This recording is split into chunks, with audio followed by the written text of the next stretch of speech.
Hey guys, Kevin here with your KevCAM tip of the day.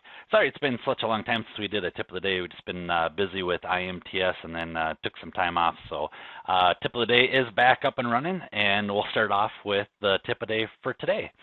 So what I want to kind of cover with you guys today is if you guys are getting some graphical glitches inside the software. You know, when you go to rotate your part, it's not rotating as smooth as it should be, or you may get some triangles. Or possibly when you're trying to pick geometry, the whole system will just kind of crash on you. What usually happens is most of the time is it's your graphics card.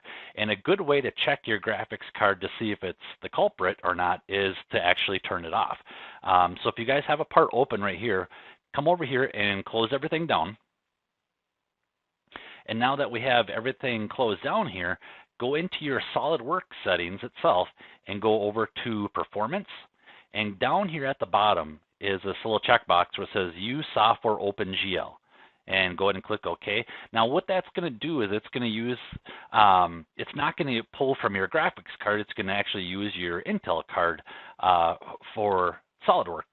So now let's say you guys can run with this on all the time. It's just going to be a little bit slower on the graphic side of things. But if your crashing goes away or your graphical issues are all resolved by hitting that checkbox and reopening everything, that means we just need to update your driver, or worst case scenario, we have a bad graphics card. So I just wanted to show you guys how you guys can turn that on and off and check if it's your graphics card that's giving you issue or if there's some deeper issues involved. And of course, if you guys do get to that point, definitely give us a call here.